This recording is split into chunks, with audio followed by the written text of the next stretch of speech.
peeps and creeps, and welcome to Fright Club. I'm Gav, he's Danny, and we're the Fright Hello. Club NI. And this is another episode of Monday Night Frights. And tonight we're going to be talking about Leigh Whannell's adaptation of The Invisible Man with the incredible Elisabeth Moss. This film came out around this time last year, actually, but it only got a few weeks on the cinema before it was forced to go to digital because of the COVID-19 breakout.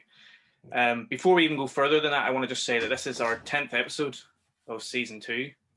So it's our 25th episode in total of Monday Night Frights. So Amazing. let's give ourselves a wee round of applause, Danny, for that there. 25 episodes. Man, that's crazy. Who'd have thought we'd get to like a quarter of video century?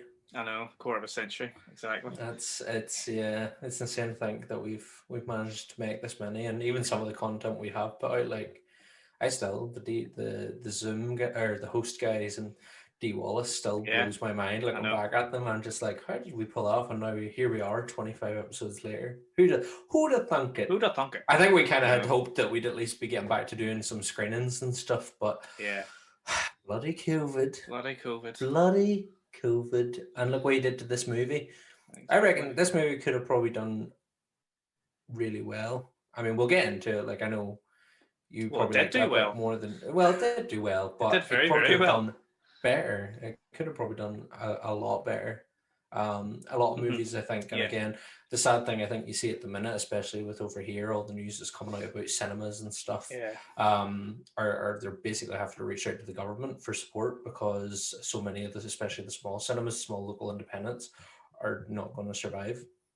You know, and it's such a shame. It's horrible news.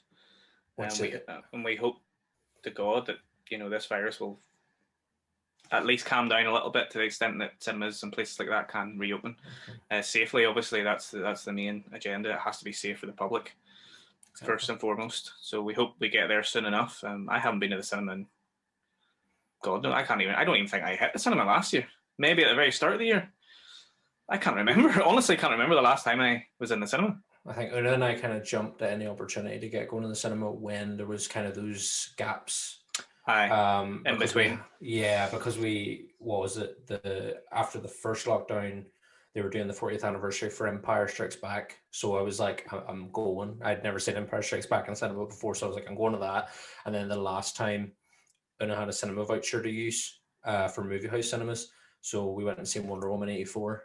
And we're not here to discuss superhero movies, but meh.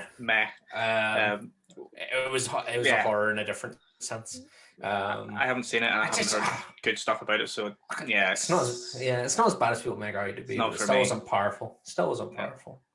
But yeah, it would be good for cinemas, especially with the likes of new movies like The Invisible Man, and obviously I don't know if like the likes of St. Jude that came out on DVD and Blu-ray release today, but it wouldn't have got a wide cinema release. But for the likes of QFT and all those other small independent cinemas that would have shown it, like that movie probably deserves a lot more than just getting a straightforward DVD Blu-ray release. St. Maud. So, what did I say? St. Jude. St. Jude. Why am I thinking St. Jude? There's too many. St. Bridget was yesterday, wasn't it? Man, my brain's turning to mush. My brain is. I'm the same. I'm the same. My head's away wet, like so. But yeah, funny enough, you sort of say that this film could have done even better had it been in cinemas, but it did really well. The budget was 7 million. I always love knocking out a wee budget fact there. Budget figures. It made about 143 million on the box office, and it was only there for 3 weeks. It did open up again in selected cinemas once the first lockdown kind of calmed down a little bit. But I think it was one of those movies that kind of did strangely benefit from the streaming, because people were just like, I just want to see something new. And this was kind of the first major. I know there was Trolls as well, was one of the first ones that was out in streaming. And then this one, and there might have been one or two others around that time, I can't remember. But this, everybody watched this. Mulan was later on in the year, but around this time it was kind of like, oh my God, there's a brand new release going straight to streaming, and people paid whatever it was, 15 quid or whatever. And it was well worth the money because I'm a big fan of this film. But you only saw this film for the first time, actually. I only watched it the other night. Yeah. Yeah, I don't know. I didn't sort of rush to see it. I was sort of, I think from the trailers and stuff, I was like, that looks all right, but Hmm. I didn't feel any sort of great rush. And I think it's because I hadn't watched anything with Elisabeth Moss in it yet. Oh, So I didn't really know her, but I actually watched Handmaid's Tale over lockdown. Was absolutely like blown away by her in that. So I think then after watching that, it piqued my interest then yeah. a bit more because I was like, oh, she's fantastic. And again, she is. I mean, the performances in this are great. And I didn't realize your boy from Haunting the Hill House and Haunting the Bly Hmm. Manor. Didn't realize he was in it. So yeah, some good cast, and again, not a lot of cast members. There's not a lot of players in this No, movie, which no. I think makes it great as well, and obviously deals. It kind of lends well to the themes Hmm. explored within the film. But we'll get into that. We'll get into it. Yeah, as you say, like there's a quite a small cast to small budget in general. You know, it was co-produced by Blumhouse Mhm. and Universal, obviously, because they own the rights to the Invisible Man. But Yep. um, Elisabeth Moss, man, what an actress she is! I first saw her in Mad Men It's on my list. back in It's the on. day, yeah, and I mean, she won. I think she won awards for that, Emmys and stuff. And she was amazing in that. She's been great in everything. She was in Us as well. She was indeed. She was Yeah. the Mm-hmm. play was it Call the Police, and then they play Fuck the Police by Yep. NWA. Yep. Amazing. That was a great moment. But yeah, fantastic actress, like one of the best actresses working today. She's just stunning in everything that she's in, and I haven't seen Handmaid's Tale yet, and Oh, it's on the list. And man. I flicked on the other night on Prime and was like, should I start this now or should I wait? Because I'm kind of waiting. I know they've just announced it's going to be like a third season, maybe a fourth season. I'm not sure where they're quite at with the seasons. I watched it all. I binged it. Like I couldn't even tell you how many seasons because it was all Yeah, one big blur of just continuous watching. But man, see watching that and then watching what happened like in America and stuff with the coup and all. aye, It all became a bit too real, and I was like, oh shit, yeah. is this happening? No, it's based on a novel, isn't it? The Handmaid's Tale. Yes, it's Margaret Atwood. Mark, that's the one, yeah. Mm-hmm. So yeah, I will definitely get to it eventually and let you know what I think of it. I'm sure I'll love it. Oh, Like dude. she's just Mhm. amazing and everything. Yeah. So Invisible Man obviously is owned by Universal. You know, it's a Okay. classic Universal monster movie. Only this one is very very different. Yeah. It was written and directed by Leigh Whannell, who spearheaded the Saw franchise, the Insidious franchise, and what else did he write? What else did he write? Dead Silence, which is another James Wan directed film. He's got a bit of a partnership going with James Wan there. Yeah. But yeah, I mean the Like first. a little James Wan. So I do.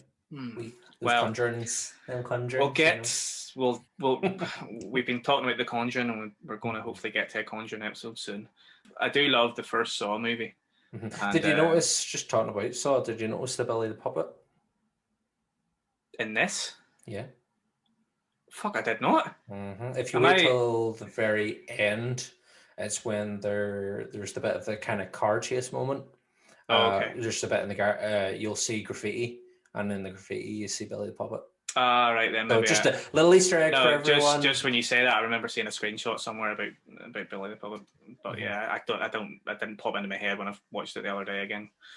But yeah, I think this is Leigh Whannell's best film that he's written anyway. He hasn't directed many films. He did this. He's done Upgrade as well, which apparently is a very good film. Which again is on my watch list that I need to see. I haven't seen it yet, but he obviously wrote the first Saw movie. I think he wrote the sequel to Saw as well. But he I really wrote, enjoyed the first two are really yeah, strong, really good, and then sort of after the third one, that's when Saw really starts to lose. Like I lost interest, I think, after yeah, the third, and I think I maybe watched first four, yeah. and I haven't even seen how many is there? And then there's There's Jigsaw as well. I don't even know how many. Is There's there? 7 or 8, I think, and there's Yeah. obviously a new one coming this year. Hmm. But well, a spin-off type thing in the same universe as Saw. But the first two are fantastic. Oh yeah, And the third one's pretty good too, and they do kind of decline a little bit as the franchise progresses. But he wrote the first Insidious, and he wrote Dead Silence as well, which again, Insidious is I like those. fairly well written films with little twists in there, and but I think this is his best work to date. It is loosely based on the novel by H.G. Wells, which the original Universal film was based on. We talked about the differences. Well, we haven't spoke about the differences just yet, but there's massive differences. Obviously, this is more modernized, and they go with different themes in this one. Yep. The original Invisible Man, I think, was fairly close to the novel. Have you seen the original one, the No, Universal one? No, I've never seen the original. I know the like ideas and obviously the imagery and stuff's quite iconic. Yeah. Again, my knowledge of movie Invisible Man sort of spawns from the the League of Gentlemen, like the Oh Invisible Man, the yes. League of Gentlemen, and just other even daft things, even fucking Hotel Transylvania. The Aye. Invisible Man, that voiced by David Spade. You know what? The Invisible Man's a great character because for all the kind of as spoopy as he can be, there's some great humor you can get from having an Invisible Man too. Yes, it's definitely. I rewatched the original one there actually last week, and I hadn't seen it in absolutely years, so it was almost like a first watch for me because I had forgotten so much of it, and I was expecting more humor. Now there was humor in it, but I was expecting more. But it is quite terrifying the fact that the original movie was made in 1933, and this character played by Claude Rains, he is really sinister in it. He wants to take over the world. He wants to be this evil character, and it's because of the drugs that he's taken that's made him invisible. It's made his brain go to mush. He's become rabid almost. He's become insane. That's why he's he's killing people and doing all this sort of mad shit. But it was a bit more kind of like, I wouldn't say it was scary, but it was a wee bit more sinister than I remember, and I always remember the humor in it. And maybe that's because of all the parodies that have come out of the character. Over the years, you've had different versions of the Invisible Man. Like there was different sequels and spin-offs from it, and then there was kind of the Abbott and Costello, and John Carpenter did Memoirs of an Invisible Man, and then there was like the Hollow Man as well. Hollow Man. I actually, you know what? I really enjoyed. I think Hollow Man. I remember seeing it quite young, and it sort of stuck with me. And I think it's just the transformation scene in Hollow Man when they're like pumping the drugs into him, and they kind of go like layer by layer, like the skin goes invisible first, and then the muscle, and then the skeleton, and then he's completely gone. And I just remember like that there being like, whoa, he's going invisible, and then you get like his pain disappears. So, it's a bit naff, but it was it's kind of, again, it was quite sinister in parts as well. Kevin Bacon played the Hollow Man, and it came out in 2000, I think, and it was like, fuck, it doesn't sound like it should be scary, but the fact that what if somebody was invisible and was able to follow you and be, follow you wherever you went, be in the corners of rooms whenever you're doing, private stuff, or follow you out around the town wherever you go. And we see it. This one really plays into, it's not even the fact that he's invisible, it's what he can kind of do.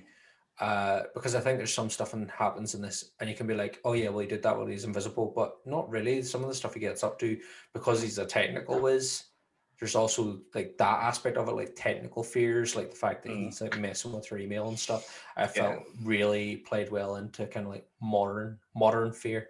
Which is excellent. It's less him just walking around knocking things over, which in the original Invisible Man from 1933, obviously this kind of special effects hadn't really been done before on film, so they were really playing with the fact that everywhere he moved, he was bumping into things, and it's like, why is he bumping into things? Like, he's invisible, but he can still see where things are.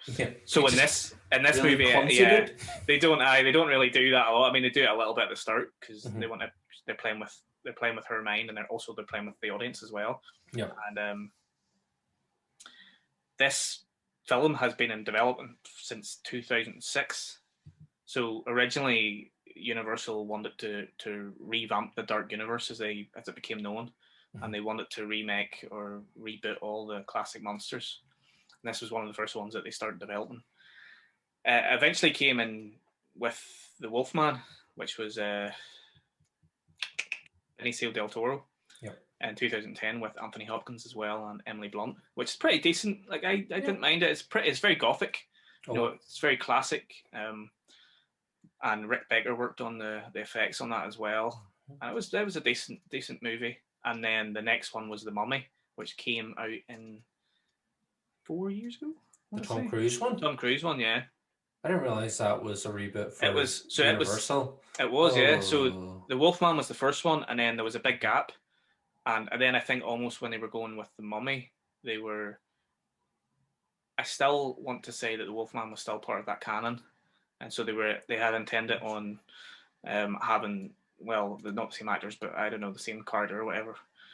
But the Mummy was the proper first one, I suppose, of the modern era that we can think of, and it starred Tom Cruise, and it was okay. Like, I didn't really like it that much. No, I was not a fan of it at all. Yeah, the Mummy's one of my least favorites of the Universal monsters, and this one was very different. It was very, very different to the original Mummy.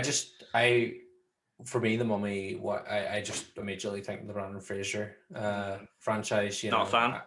No, I love them. I love the Brandon Fraser. Maybe not. The first two, third one was a bit naff, but they're my go-to Mummy. That's what I grew up with. And you know what? Even the Scorpion King, as naff as it is, I still enjoy it. Like, I was young enough to enjoy the Scorpion King for what it was, so it does have a little bit of a special place in my heart. Even though I know it is pure trash. But yeah, no, that's why I think of when I sort of think of the Mummies, the Brandon Fraser ones. And also, did you see the pop vinyls that are coming out for those? No, I didn't know. They're releasing pop vinyls for them, so you get Brandon Fraser, and you can get the Mummy. When his mouth starts to like droop open when he's like he's like growling at them, and his mouth drips open. They're doing figures for that. Wow. Yeah. Nice. Just while we're on the topic, I just thought we'd fit that in. And this week's episode is sponsored by Funko. Funko Pops. Oh my god, imagine they sent us the Dracula ones. Here, Funko, if you're watching this, if anyone is watching this from Funko, or tag them on Twitter, I will happily put one of the Dracula pops behind me to help you sell these Funko Pops. The armored exactly. Dracula is the one I really want. That's the one I'm aiming for. I like the one with the top hat. I like the old, the young, or the old. I say he's young in the grey suit. With his blue glasses. With his blue glasses. So I'm not a massive fan of the Brendan Fraser ones. I do remember seeing them, when I was younger, obviously, and being like, oh, big adventure movies, and they're all right. Yeah, they're decent enough. I'd say they're probably better than the Tom Cruise one. 100%. I wasn't a big fan of the Tom Cruise version, but what I did like in this Mummy was that it did introduce Dr. Jekyll. That's true. Who was being played by Russell Crowe. So this was the start of them kind of introducing characters and hoping to MCU their universe, have the dark universe, as they were calling it.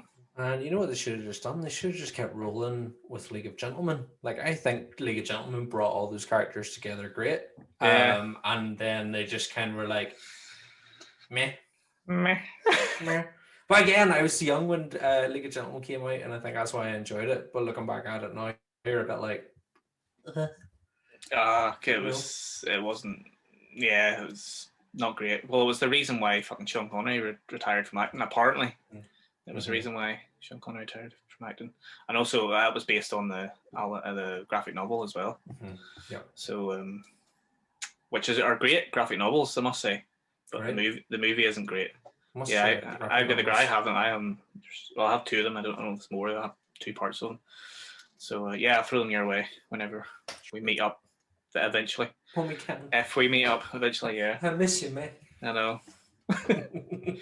But anyway, so what were we talking about there?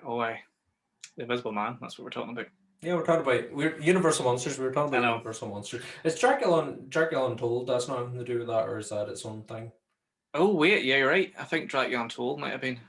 It was part of it. I don't know if it was. If it had any characters in it that was, like the way the Mummy did with Dr. Jekyll.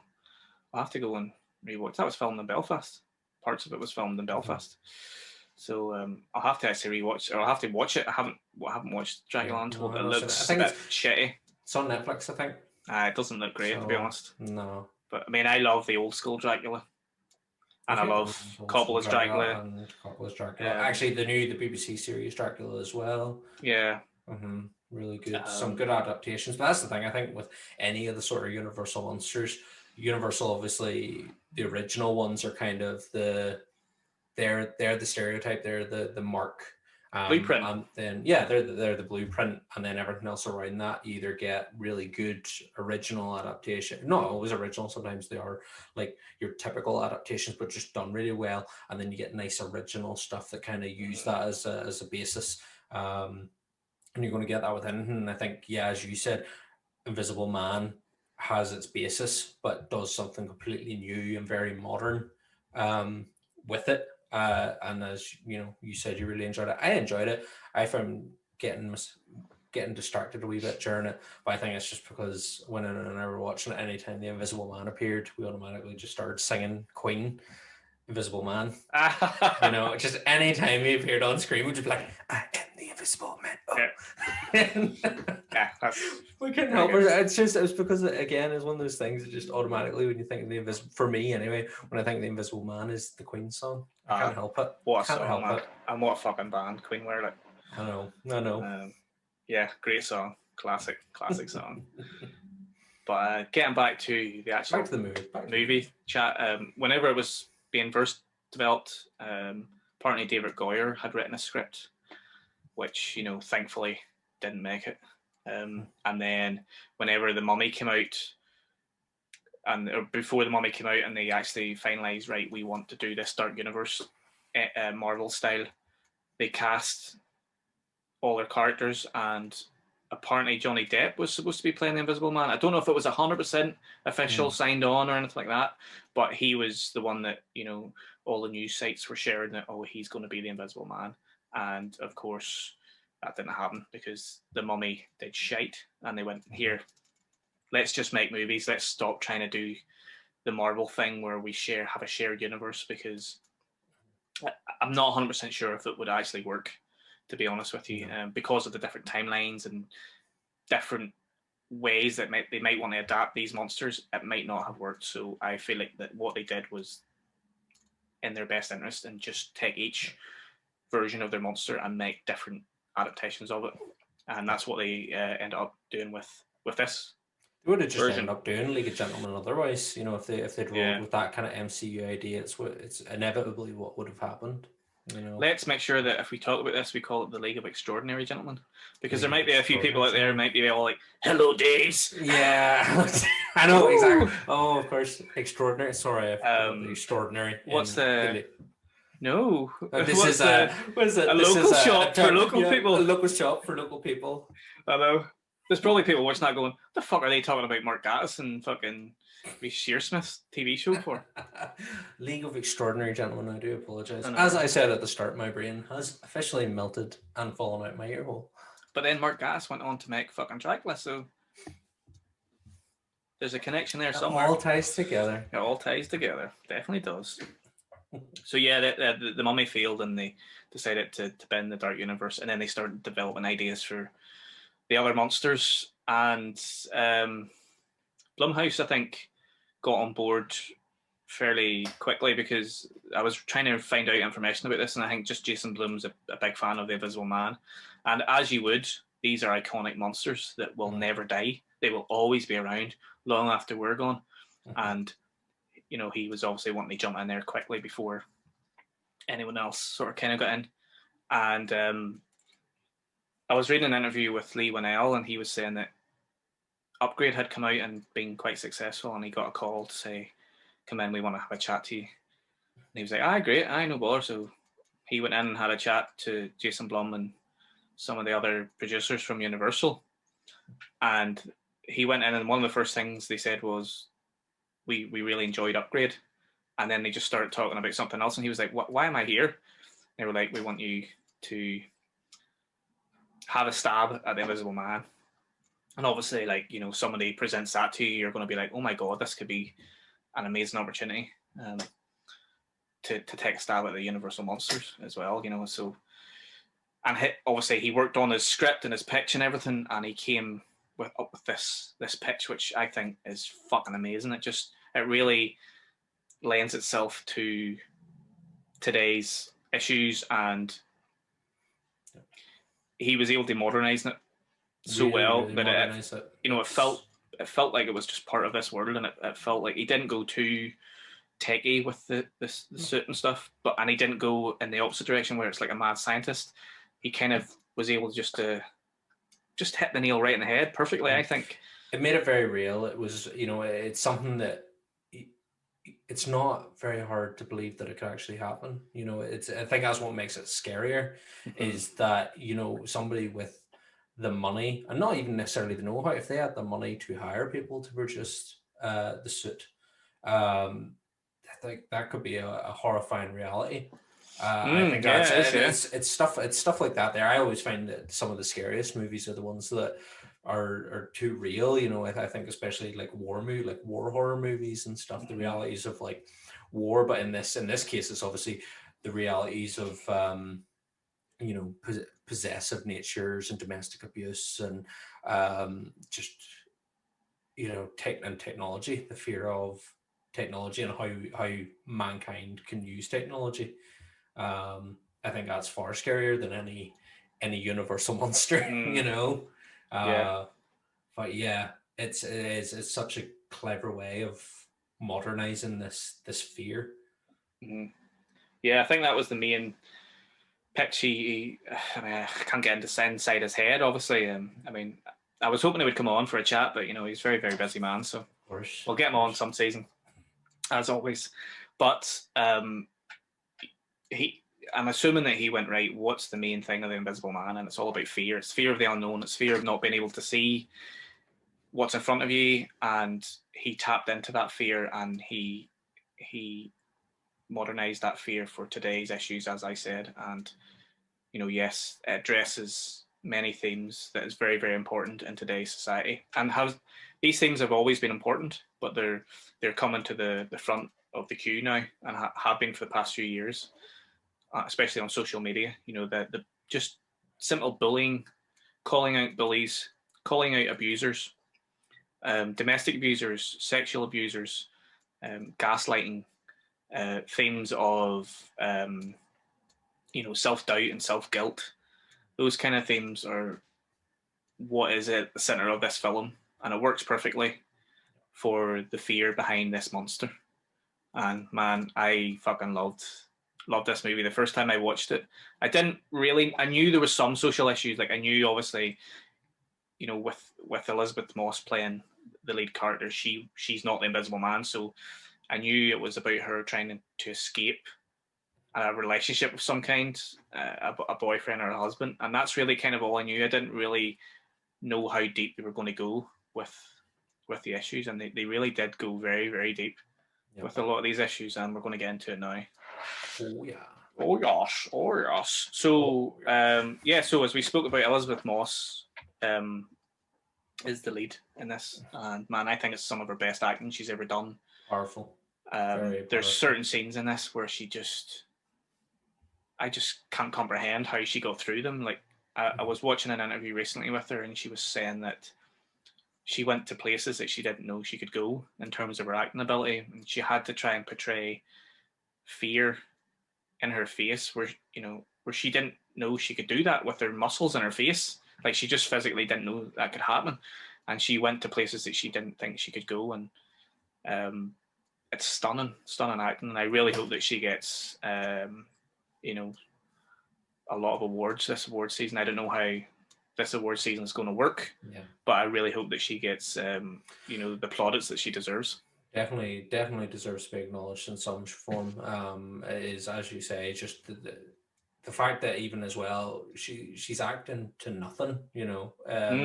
She's got to pretend. I think it really speaks for her talent as an actor.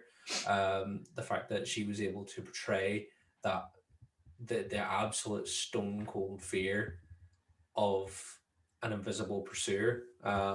It's intense. It's so intense, and even especially when she ends up later in the film in the psych ward and stuff, and just like, superb masterclass. It's a masterclass. What I love about the movie as well, obviously, there's all the obvious stuff there that we kind of spoke about and that we're going to touch on a wee bit more now. But I love that because I kind of went into it fairly blind and didn't read any reviews or didn't kind of read any in-depth analysis or even the synopsis. I didn't really read in-depth synopsis. I was still thinking halfway through this movie, there was still part of me thinking, I think this is in her head. I don't think there's actually a man exists. I was her sister or her friend or, you know, the lawyer brother, or, you know, I was the doctor going, this isn't actually happening. This is the twist, is that it's not actually real and it is in her head. And then obviously there's a few red herrings there and there's a few twists, and they take you in one direction and then they turn you back and then they take you in the direction again and then they turn you in another way, and it's very clever and they play with you throughout the movie. Yeah. And like, I feel if it wasn't called The Invisible Man, and if you didn't have any context as to what the Invisible Man as a character is, you could very, very easily believe that it's a ghost story. You know, the whole idea of it being the Invisible Man could be a twist, because it plays out very much as a sort of ghost story, especially, you know, the initial sort of him appearing in the bedroom and the footprints in the sheet, and then you know, the noises in the attic and stuff. It's all very much based, I feel, on sort of ghost story, and I think that's what the appeal of The Invisible Man is that it does have that kind of ghosty appeal about it until you find out, oh wait, it's actually science, you know, rather than ghosts, paranormal. I really dig that. I dig the kind of ghosty element to it before we get the science. 100%, like, that's what makes this film works, is that it goes in that ghost story direction instead of opening up with the mad scientist, or opening up with the science project that went wrong, or we get a glimpse of it at the start. We get a very brief kind of, there's something, but it's so fleeting. It's such a fleet glimpse. You see the sort of weird thing, the design thing, which is immediately, it makes you think, right, that's where he stands to turn invisible or something like that. No. So it puts it in your head, but I think that it was a clever way to, it was a false red herring, if that exists. It's a clever way to plant something so that the audience can then say, no, that was just a red herring, because the way that they set this up scene by scene is just so good. It's so tense. It makes you question everything. And they don't go overboard with a lot of stuff. No. You know, it's very, very subtle stuff. And I mean, she's even questioning herself at moments during the film. And you know, that all goes down to the writing, and it all goes down to the direction as well, because what Leigh Whannell does really well with this is he's written this amazing script, but whenever Elisabeth Moss, his character, is on her own, there's a lot of times where he'll pan away from her and just pan to an empty space in the room, and nothing will happen. She'll be carrying on, getting changed or doing a bit of work or doing whatever, and then the camera will slowly pan back. And again, it's obviously to let us think that there's some sort of presence in the room, but it's also a red herring, because it's letting us think that even though she's getting on about her things, there's still something haunting her.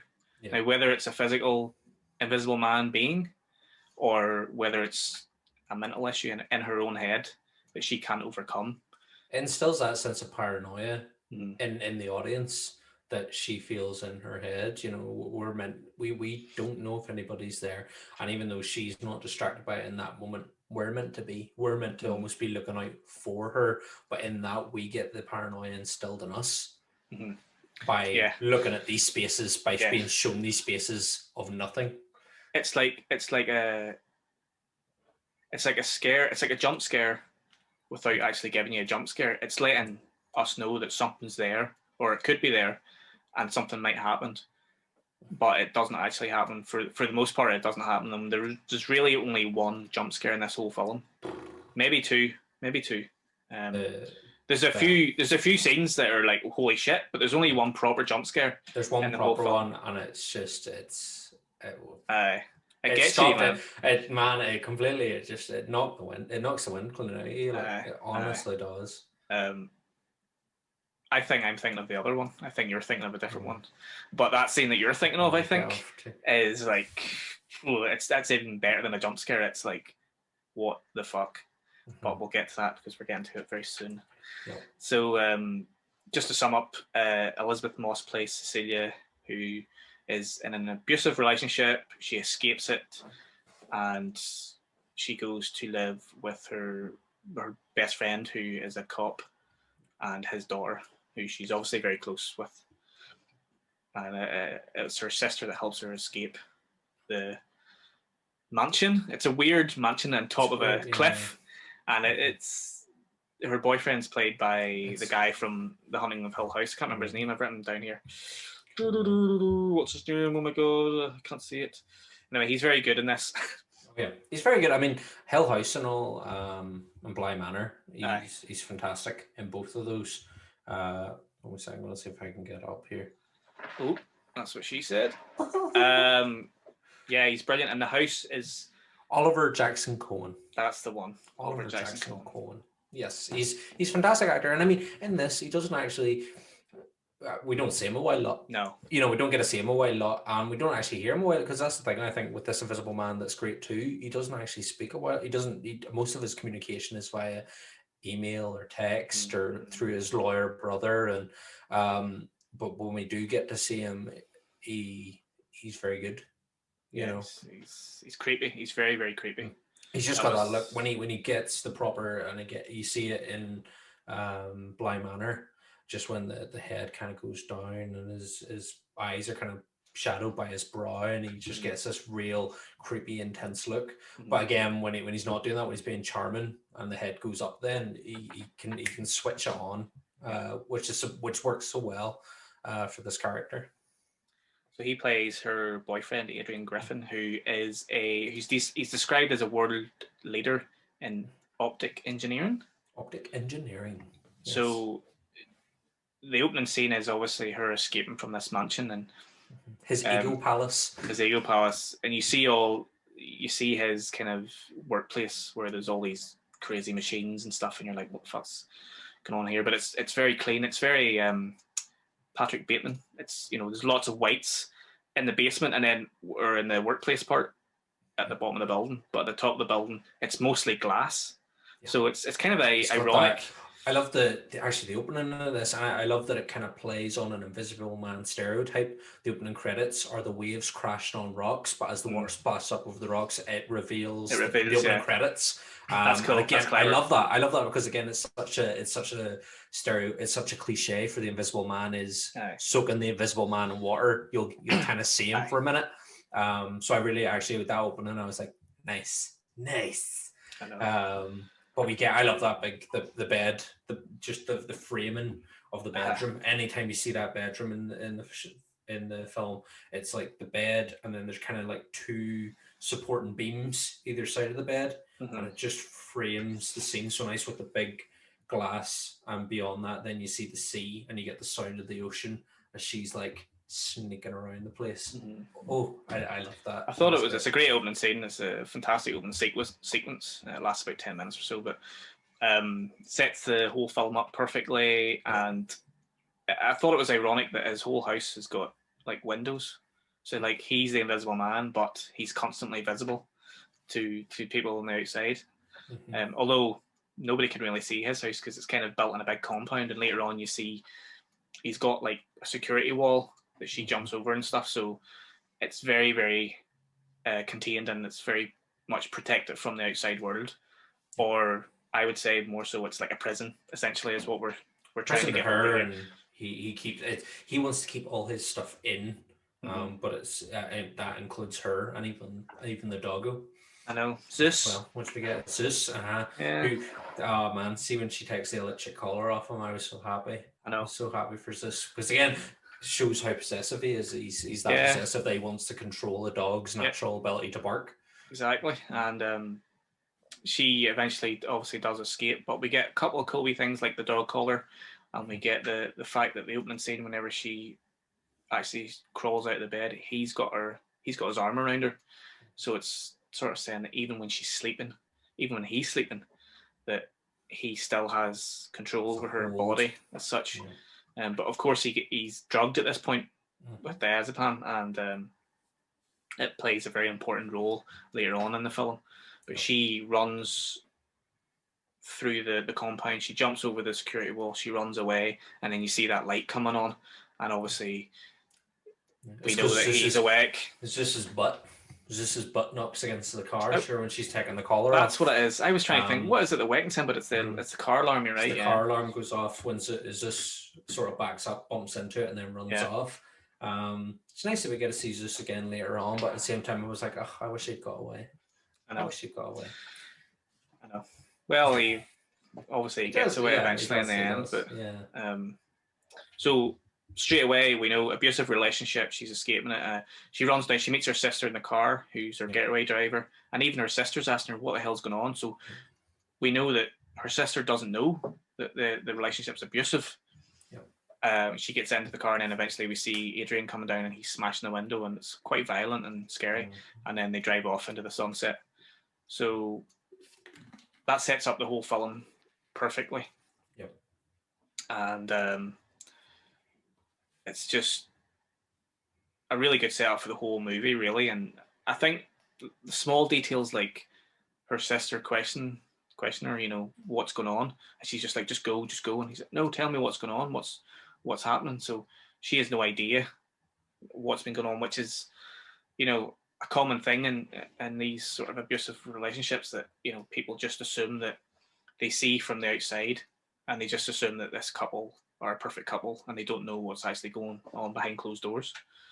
And it also highlights the fact that she couldn't even tell her own sister, her own flesh and blood. That's how bad she was, and that's how controlling that he was, and how horrible it is for these victims that, you know, are in this horrible place in their relationships. And we see a lot of the victim shaming coming out later on. You know, whenever she gets blamed for a lot of this stuff, and she kind of tells her mate that she's living with at the time. I can't remember his name. Excuse me. But she's like, oh, that's what he always does. He always blames me, and he always says it's my fault. And, you know, that happens quite a lot. Yeah, gaslighting, that happens quite a lot in this movie, and victim shaming. So we also get introduced to the music in this film, which, you know, it's not very dominating music, but it's by a composer called Benjamin Wallfish, who did the music for like Blade Runner, the new sequel for Blade Runner, and he did the music for the new It movie as well. He's done loads of big things, but I thought it was very Hans Zimmerish. You know, it's got that real big sort of drone type, you know, which is very iconic to Hans Zimmer. You know, he likes to do that a lot. And it reminded it just reminded me of fucking Call of Duty Warzone as well. I don't know if you don't play Warzone, but if anyone plays Warzone out there, it's very much like that sort of drone music from Warzone. But it's very tense and like, oh my god, what's going to happen here? Something big is going to happen. So anyway, she does escape, and then we cut to a couple of weeks later, and, you know, she's settled down in her friend's house, and his name is James. His name is James. He's got a daughter. What's her name? House. I don't know. Yes, Sydney's her name. I remembered her name. Yes. And it's about basically. So we cut away to so many weeks later, and he's basically trying to help rehabilitate her to going outside. And she's trying to go out to get the mail, but she's really like not about it. And then someone goes running. That's right, she does go out to the mailbox, and then someone's running towards her with their hood up, because what normal person goes running with their hood up on a dry sunny day? But anyway, well, it may have been chilly. It may have been fairly chilly. It's probably one of those thin hoodies you get for like $5.99 from Primark. Primark or H&M or whatever. For those in England, Primark. Over here, Primark. But yeah, she runs back in scared. Then absolutely scared. And then one of the things, well, just even before we get there, one of the things I wanted to say was when she comes in and James is standing there, and she apologizes to James, and he's like, why are you apologizing to me? It's okay. Like, you just need to take your time. And he's making a joke about it. He's like, oh, you know, you'll be stuck in here forever type thing. But he's kind of making it into a joke. She apologizes to him. And even after a couple of weeks of being away from this relationship, she still thinks it's her fault, and everything is her fault, because that's how she's been programmed by this fucking cunt of a boyfriend that she's been with. Yeah. Go ahead. Aye. Oh, and then it's actually it's fairly pretty much straight away. Then the sister comes round, and Elisabeth Moss just like, what are you doing here? You're not supposed to come around. He might be tracking you. You know, he could be tracking your phone. He knows where you live and all that there. And she's like, well, I don't think he's going to be doing that because he's dead. He's dead. And he's dead. So it's straight. We get straight into it. You know, we get straight into the fact that he has committed suicide. By all reports, he's committed suicide, and then it goes then to the her inheriting some of his wealth. And I like that you don't immediately find out that the lawyer's actually the brother. I kind of like that sort of held back for a wee while, and then we kind of get it later on to kind of explain a bit more about his character. But obviously, then that leads into a whole other thing. He's the end of the movie. He's great in this too, isn't he? Like he's got kind of creepy tendencies about him, and then in that conversation, he sort of explains that, you know, he hated his brother and his brother bullied him as well and controlled him, and you kind of think, oh, actually, this is interesting where this is going. And then obviously we find out later on, you know, the reveal, and that was all. Well, it's a bit of a double bluff, really. It's a double bluff. It's a double red herring reveal. We get that moment where she covers up her webcam as well. With Tibex, that's right. She gets a wee She's still very paranoid, even though she feels like she is in a safe place. She doesn't actually feel safe. So she's covering up her webcam and she's, you know, locking doors and all that sort of stuff. And again, we don't actually find out that the person she's living with is a cop till a bit later on as well. So we don't necessarily have that sense of security that comes with living with a cop straight away. We don't immediately get to know that, which I think I like that there's a bit of delay in the information we find out, because we don't immediately set up expectations of those characters. We don't immediately be like, oh well, he's a cop, he's going to protect her. We get to know him as a person a bit first. And she obviously doesn't believe this is real. Like, she's still very much in her own little bubble. She feels like, even though she's been told that Adrian's dead, she's like, no, this must be some sort of plan. It must be some sort of thing that he's, you know, been planning for a long time. And then her brother actually shows a photo of the dead body. Picture. And then that kind of cements it, and it's kind of like, oh, actually, shit, maybe he is dead, and I do have all this money, and, you know, maybe my life can go forward now. 50 million? It's 5 million. It's 5 million. 5 million, and then... But it's in installments. It's like $100,000 every month for however long that is. Which, fucking, man, that'd be sweet.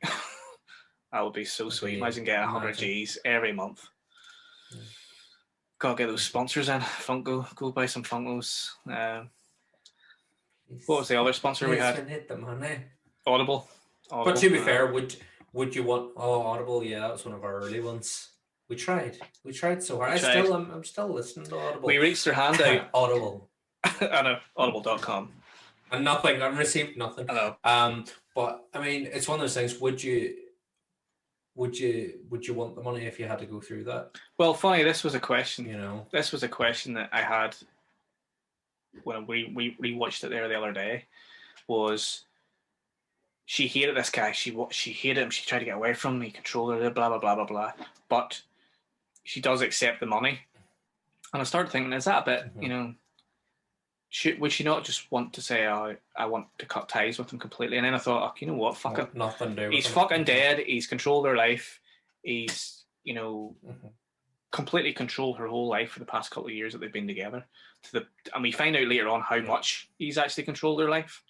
Because a lot of times in this, you kind of think, oh, he's maybe smacked her about, or he's whatever, or he's done this. But then you actually find out that he's, you know, he's completely controlled every little thing that she could do, and not just what she could do, but how she thought, things that she was thinking, things that she wanted to wear. Mentally, he completely, you know, and then he wanted to have a baby, and she tells that little story where he wanted to have the baby, and she started taking birth control pills.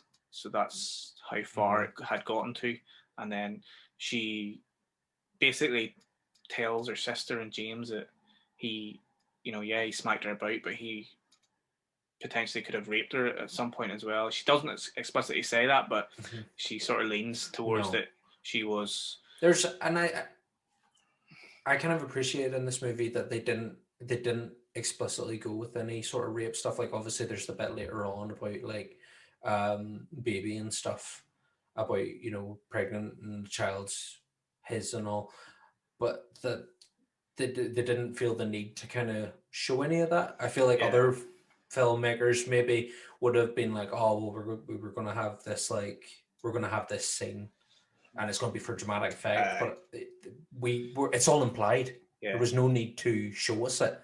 The implication of it is enough. She does everything with her acting. And that scene in particular is very hard to watch. Like, it's so well acted, and she's just amazing in it. And she says, you know, and I think it's her sister that says, "Did he hit you?" And she said yes, and he did other things. And then they kind of look away, and they realize that, you know, he probably did rape her at some point, or he may have been doing it multiple times. But she does say that she was taking birth control pills. And then strange shit starts happening. There's a moment where she's frying like bacon and eggs, and the gas turns up, and it starts it goes on fire. Yeah, so we get that moment, and again, it's all very kind of subtle stuff. It's not like really obvious, over the top kind of slapstick moments that we get. And then we get other moments where that we get that amazing moment in the bedroom where she's still, even though she's let her guard down a little bit, you know, she's went out for the meal, and she's kind of obviously been going out the odd time, maybe not too far, but she's let her guard down a little bit, and she's that moment in the bedroom where you see the sheets being pulled down. Oh, that's creepy, man. It's so very creepy. Paranormal. Yeah. That scene to me, I was like, this is straight from like a ghost film, you know, a ghosty film, Paranormal Activity type shit. But again, I appreciated it for that, because it puts you in the mindset that that's the way it's going to kind of go. As I said, if it wasn't for the fact that it's called The Invisible Man, you would assume she's being haunted by the ghost of her, of Adrian, you know. Yeah, the dead boyfriend. So the frying pan, you get the bedroom scene where she thinks that Adrian's sitting in the chair. You know, there's all lovely wee moments where you sort of see a bit of an arse print in the chair a little bit, and you think, oh my god, he is there. He's there. There he is, through the thing. And she does it, and he's not there, obviously. And then there's a moment where she kind of looks, and it's actually before the frying pan scene. She looks at the curtain, and it flutters just the tiniest little bit. She looks at it again, and then you hear the sound of the frying pan, but it's overlaid by like a second of that scene, so it gives you that impression that it might be something in the curtain. And it's just little clever things like that that heighten the aspect of the ghost, that it potentially could be a ghost story. And I love all that shit. What other weird things then start happening? I think it pretty much from the bedroom scene, it starts to really amp up. That's when we start to kind of get a lot. It gets really sort of crazy, because I'm trying to think what happens after. Well, one of the major things is she sees a few small things happening. She's starting to question, you know, her own sanity, and then she starts to question. She starts to think, okay, Adrian's still here, and then she doesn't explicitly say it to anybody yet. But I think when she goes for the interview, that's kind of the first time where things start kind of going downhill for her. So she goes to an interview, and she opens her. She's an architect, isn't she? Yeah, her portfolio folder's empty. Yeah. And yeah, she's kind of wondering what that's about. And then she faints. Which is massive, because the reason why we all assume, okay, she's fainted because, you know, she's panic attack or something. Panic attack, anxiety attack, some sort of attack, and she's just fainted, you know, which is very common. But then you find out that, you know, she went to the doctors, and she's got diazepam in her blood system, and she finds a little ball sitting on her thing, and you're just like, oh, that's mad. This is the first time where she starts suspecting properly that Adrian is actually alive and is hunting her. And she's like, oh, she starts really properly taking it in. And mentally, you can see her declining a little bit here. And the fact that it's starting to take toll in her everyday life and her relationships with James and Sydney, James's daughter. So we get that scene where what is it? What comes first? Is it the remember she hits the wee girl, or is it whenever she sends the email? No, she sends the email to the sister. Comes first. No, is it? It's not the wee girl gets hit first, and then she ends up finding the phone in the attic, and then she goes to see her sister. No, she's saying her sister gets the email first, so she goes to see her sister, Yes. and then her sister's like, "Oh, finally, blah blah blah." And she's like, "What? What are you talking about?" She's like, "You sent me an email," and she's, "No, I didn't. What are you talking about?" And she sort of explains the basic premise of the email. She's like, "You need help," and that's the first time in the whole movie where someone says to her, "You need help," after the death of Adrian. And then that's the moment I think really when in my head I was thinking, oh, is she doing this herself? And maybe does she have mental issues because of the trauma of being in the relationship? And did she actually send the email herself? Because she then goes back to her laptop and she brings the email up and she physically sees it. It was written out and she says stuff like, "I wish you had died and you're controlling and you're suffocating me and I never want to speak to you again," and stuff like that there. So it is a pretty brutal email, to be fair. Yeah. And then we get the scene where she smacks the wee girl. Well, she doesn't do it. Adrian does it, obviously, but it's done really well because they're just having a wee chit chat, and then all of a sudden, bang! Yep. Wee doll's like, "Ooh, why'd you hit me?" And again, James walks in, it's just like, no. He's like, I gotta get her out of here. But like, just fantastic acting, man. Like Elisabeth Moss, just like, "No, I would never do that. Honestly, it wasn't me. It was." And then I think she said, I don't know if she says it was Adrian, but I think she definitely says something like, "It wasn't me, it was him." And then James is like, "Nah, I'm getting out of here," so he fucks off. He's pretty much like, he pretty much plays the "you need help" card as well. And again, you can see because obviously, like Elisabeth Moss, she's like distraught at this point because she knows it wasn't her, but for all intents and purposes, it was her. She did it, but because we don't see. Fuck me. They're still playing. There's still something playing in the back of her mind. Was it me? Yep. Because then after that, you get. Well, I know she speaks to him. She's like, "Come and hit me. Don't hit the girl. Hit me." Yep. And then she opens the coffee beans and she starts pouring the coffee beans or the flour, or whatever it is. It's coffee beans all over the floor, and then she calls him. She calls him. And that's when we find out the attic scene. And again, the attic scene I feel is very much that kind of typical ghost story type thing. You're going to go up in the attic and you're going to find some creepy shit. That feels like it was taken straight out of something like Sinister. Yeah. Maybe Sinister. By Scott Derrickson.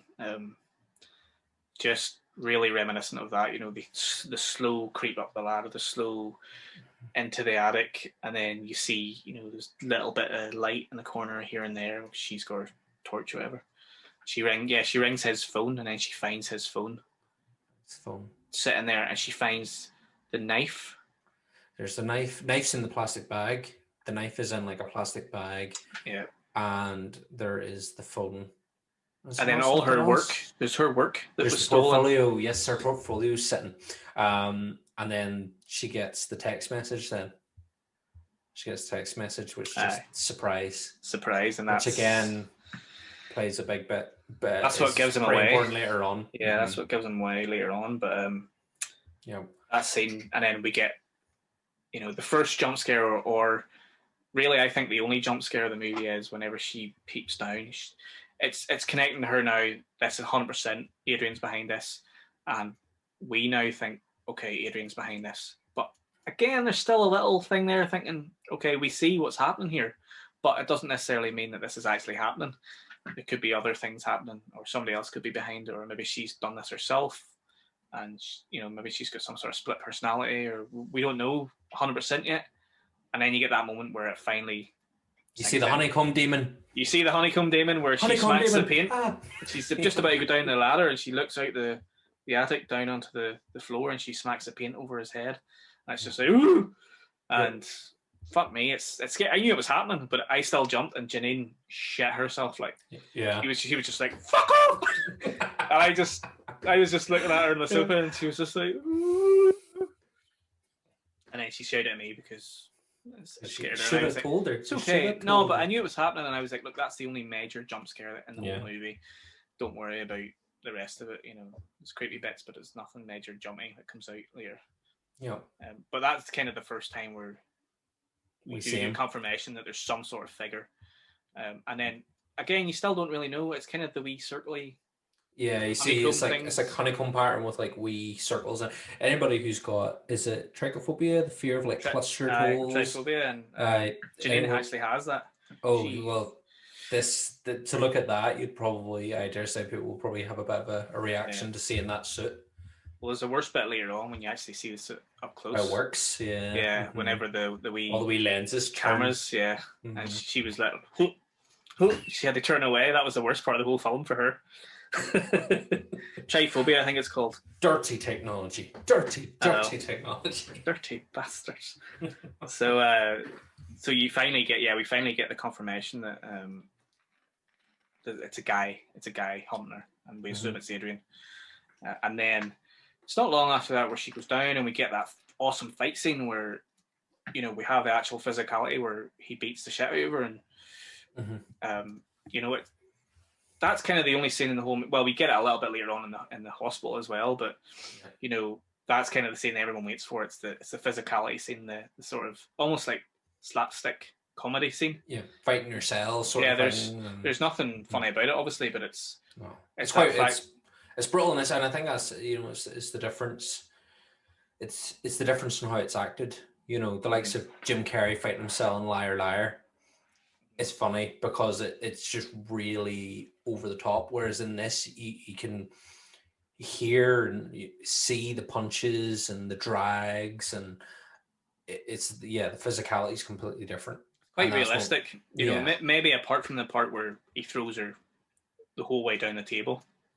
You know, he would have to be fairly strong to do that, but most of the violence in it is quite realistic. You know, he's grabbing her hair and she's kind of being dragged, but it's not like the proper, you know, over the top kind of dragging.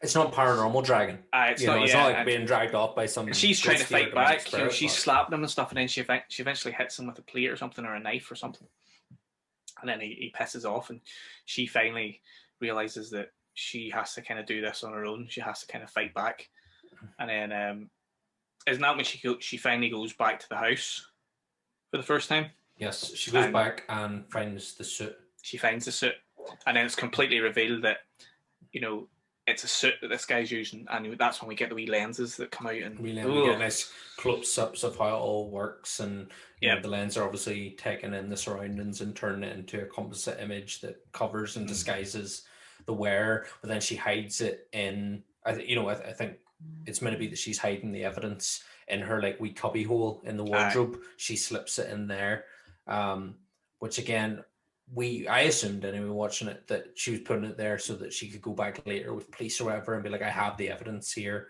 to prove it. And you kind of start to get bits of that. It starts to lure you into it, but then obviously we find out later what her purpose is for hiding it for.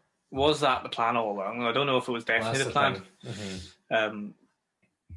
But he's there in the house because she sees the door open, and then you actually see the footprint and the thing, and she's able to escape, and she runs away, and she gets away in the car and that, and then that's when she goes and visits her sister, or she rings her sister and she's like, I've got evidence, you know, I'm not crazy, just please hear me out, let me explain myself. And they go to like a restaurant, which is obviously somewhere, you know, a public place that she wanted to meet her sister.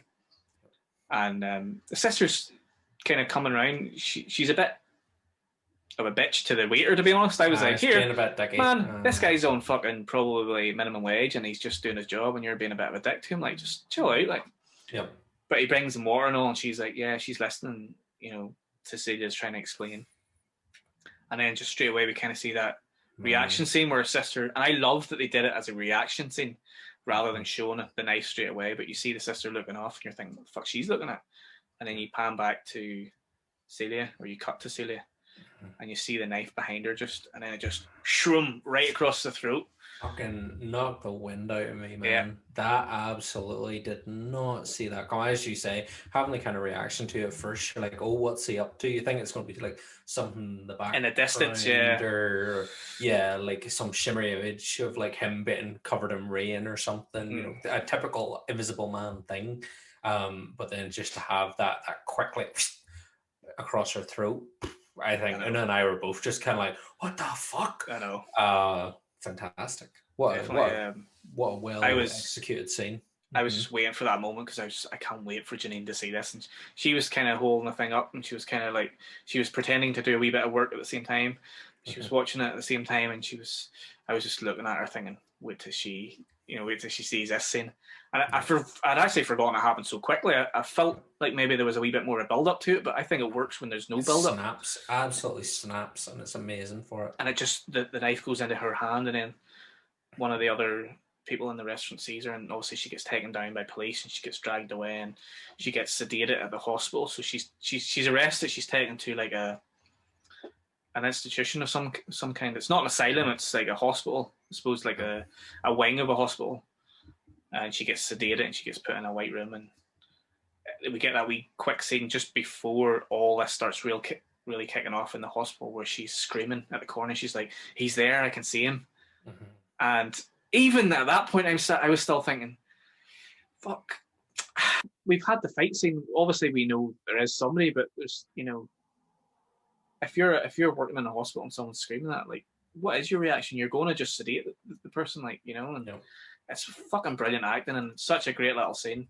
Yep. And it reminded me a wee bit of Terminator 2 when when Linda Hamilton's in the hospital and she gets interviewed by the doctor, and she's like, I think I'm ready to go home. I think, I know that I'm fine now. And then he's like, nah, I think we're going to keep you in for another 6 months before we, assess you again. And then she goes fucking crazy and slits your man's arm and all and tries to kill the doctor and stuff. Kind of had those vibes, from it.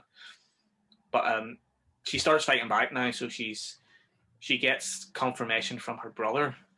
Or sorry, not her brother, from Adrian's brother, who is the lawyer who was in charge of all the money, legal stuff at the start of the film. He's taking this money off her because obviously she's in this hospital now, and she's killed her sister. Technically, she's a murderer, so she's got nothing else to live for. He's taking the money away unless she has the baby. Basically, this is how we find out, isn't it? This is when we kind of find out that she's pregnant. You find out just before that because she's had tests done. The doctor rings up and says, "Did you know you were pregnant?" Or no, speaks to her maybe. She's getting interviewed. The doctor speaks to her and she's like, "That's impossible. I was, She doesn't actually say she was taking pills, but she said that was impossible. Yep. And then that's when you're kind of thinking, hang on, was he doing the dirty with her? After he was invisible. Yeah. But then you find out later on that he knew that she was taking the pills.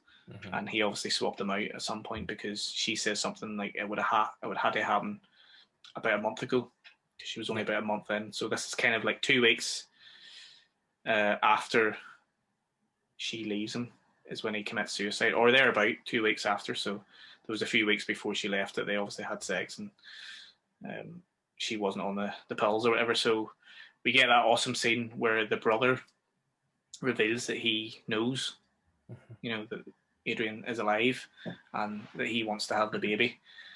And then that's really her only way out, the only sort of way that she can get out of this. And she declines it. But she steals a pen. She steals one of the gold pens. She steals one of the really cool fountain pens. Who the fuck still uses a fountain pen? It's like a foot. It's like a foot long as well. Like it's massive.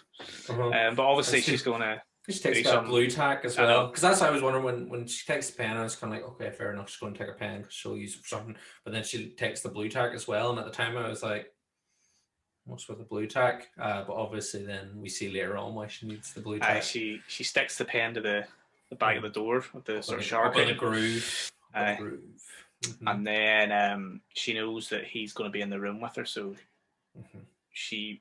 Well, do you think? She does kind of say, I knew you'd be here, but do you think she actually did, or would she kind of just like, what, if he is here, fair enough, I'll say that, but if he's not here, I have a way out. I'm just going to kill myself. Because she does, it's a proper... Does she stab her? Does she though? She does, because she pulls it, you can see her, because I think later on she does have it wrapped up. That's and you can see when she's in the hallway, she's pulled it down the way. And to be fair, I remember when Una and I were saying to each other, the way she pulled that down her arm, unless she didn't go very deep, but she's bound to be like she should have been far more like That's what I was there. thinking, because I'm assuming that she did it in a certain place that didn't hit any arteries or anything. It was just kind of flesh.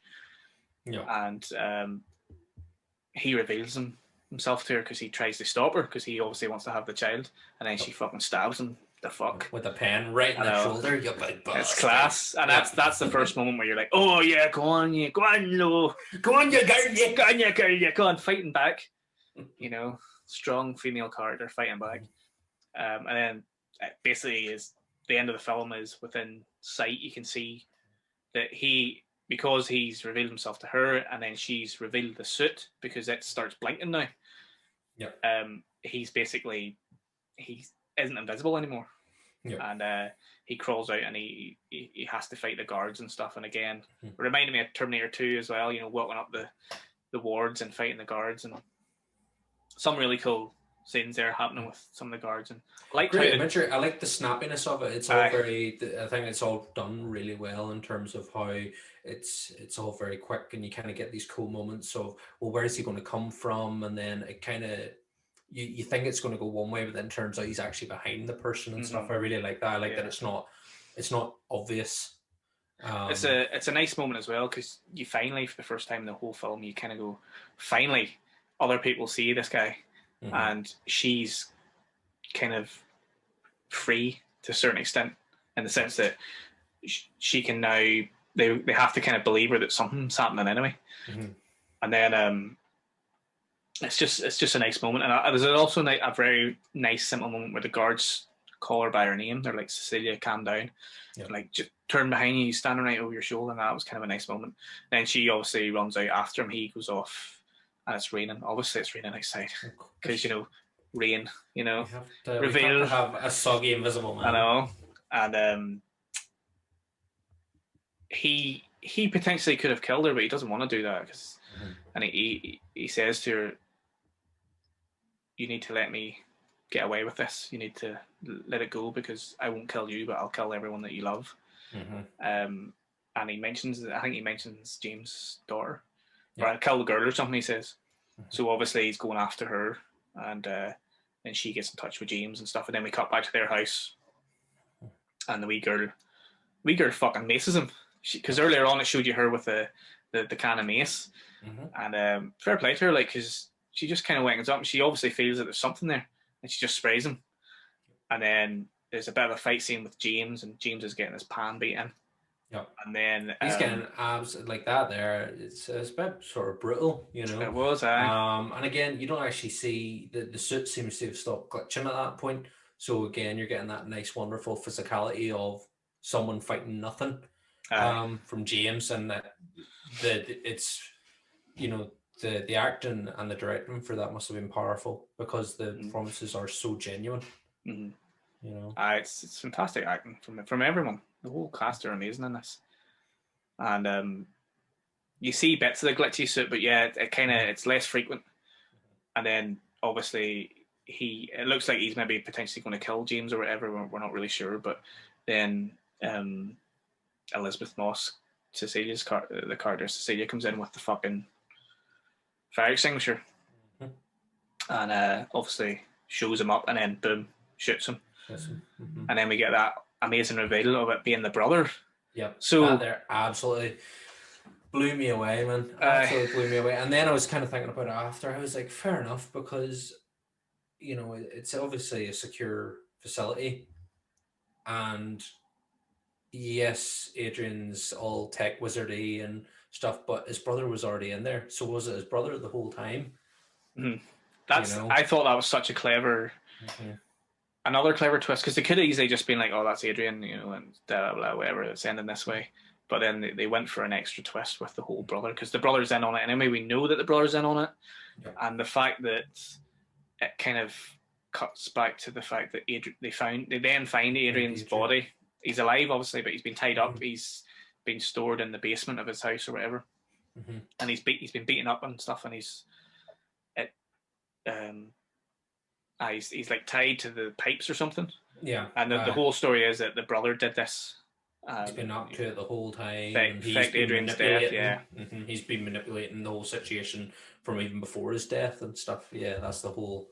But well, that's the cover up. A really good twist, which everyone believes apart from Cecilia. Cecilia at this point is still no, it's Adrian. I know it's Adrian, and I kept looking over to Janine at this point because I was like, I wonder where she's at in the twist, and she was like, nah, it's definitely still Adrian, obviously, because their relationship was abusive. We know that, and like, I guess we just have to assume that Cecilia knew. Like, she's always known that this guy is who he is. So the brother's dead. Adrian then calls a meeting with Cecilia, and they have dinner. You're kind of at the point where you're thinking, where's this going? Like, why is she meeting up with this guy? This isn't right. I think we're meant to believe, the whole kind of when she goes into the house and he's playing all kind of coy and, I just bought all 3 dinners because I wasn't sure what you would want because I'm always OCD about like not fucking it up and stuff. And I think I think you're meant to kind of feel like, oh, well, maybe you are the victim of your brother or of circumstance or whatever. But you know what? It's really hard after everything that's been through to feel that for the character. I think at this point, there was nobody that believed that. Like, even the audience, if they had a went with the brother ending, they would have just ended it there and then, kind of thing. Yeah. It wouldn't have made sense continuing on with the story really, unless there was going to be some sort of outcome, and you get that cool, stoic, courageous figure from Cecilia when she sits down at the table and she's saying, no, I want you to tell me the truth. And you're kind of thinking, what's going on here? Is he going to tell her the truth? Is he not? Is it actually real? Was it the brother? And he stays firm and he says, no, it was my brother. I had nothing to do with it. And then he says something about, he says the word surprise, basically. Yeah, was that he says something, is it not something like, oh, I thought is he not gonna, he goes over to her and is he not offering something to her and he's like, oh, I thought it would make a nice surprise. Something like that there. I can't remember, but I can't remember what the But it's a real emphasis on the word surprise. They actually, they highlight it way too much, to be honest. And when I rewatched it there, I was like, that was definitely not him speaking. Like, they literally took the other surprise that he says earlier on in the movie, and they definitely emphasize it way too much at this point. But that's kind of the trigger that sets off in her head, and then she kind of decides, right, we'll maybe give it a go. We'll have the baby or whatever. She goes off to the toilet to powder her nose, and then we get the CCTV footage. But then also cuts back to James in the car because he's listening to them. So you're sort of thinking, oh, she's trying to get a confession out of him. This is what's happening now. So yes, there is a reason why we're seeing this scene. But then, of course, she didn't want a confession at all. She just wanted to kill him. So she comes back and slits his throat. Or, well, he slits his own throat. Yeah. And then she runs out. Oh, what have you done? You've killed yourself. No, well, she not have a bit because he slits his throat and then as he lies dying, does she not say surprise? She walks out of footage of the CCTV, which is away over in this corner. Because she obviously knows where the cameras are at. So she walks out and then she sits down really sort of peacefully and he looks off and she's like, surprise. Surprise, motherfucker. Surprise, motherfucker. I like that. Again, they do the whole kind of CCTV thing again because we obviously see at the start of the film when she's doing her escape, she turns off all the CCTV cameras bar the bedroom one so that she can watch it on her phone, which again, I think the way technology is used in this movie is wonderful. It really embraces what kind of technology we have in terms of like surveillance and email and text and the optics and stuff. I think it works really, really well in a modern technological setting. Well, it's all about invasion of privacy, and like that is voyeurism. That is what the Invisible Man is. You know, he's the invader of your private area, and we can see right through him. Oh, we do. So this is my no square. This is my private area. Invade me. But so I don't know. One completely carry on there. I know. So, and then obviously we get the confirmation when she walks out and she meets James, and James is like, "What the fuck? What's going on?" You have to remember he's a clock. He's a cop. Yeah, he's a clock. So he's a clock. He's a clock. He's a cop, and she's like, "Oh, you heard him?"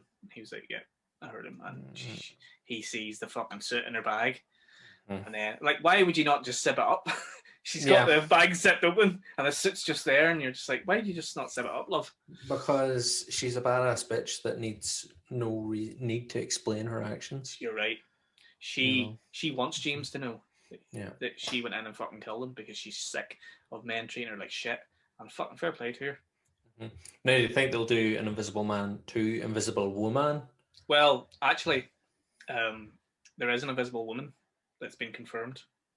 It's not a sequel to this because there was an Invisible Woman movie way back in like the Universal did it way back in the 40s. So it's a adaptation of that. But there has been talks of a sequel to this.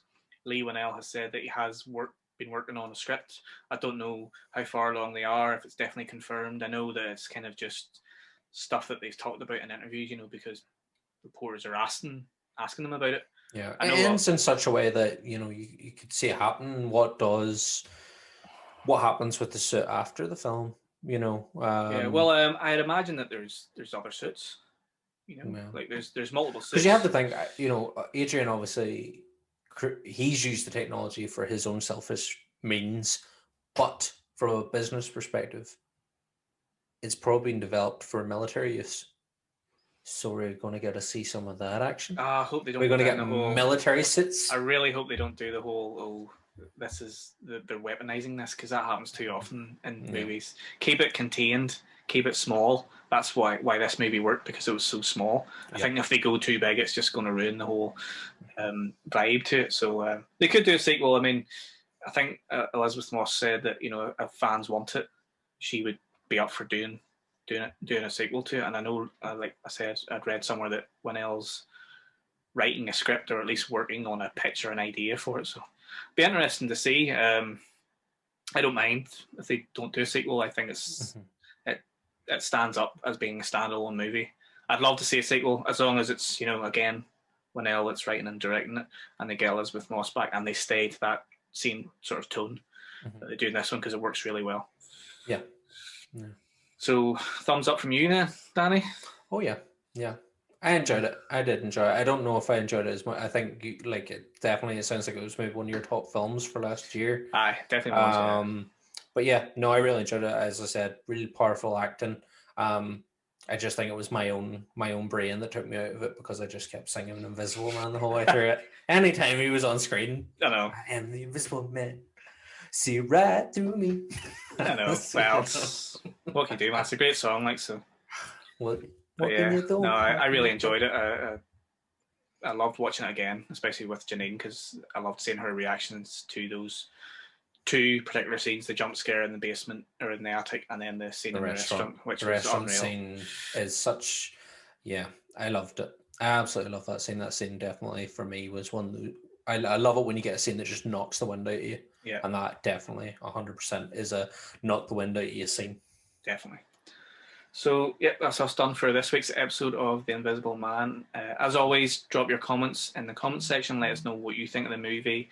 Yes. Tell us about your other favourite adaptations of this Universal monster. What do you want to see from the other Universal monsters that we're going to be getting soon? There's definitely going to be a new Dracula movie, which is being directed by Karen Kusama.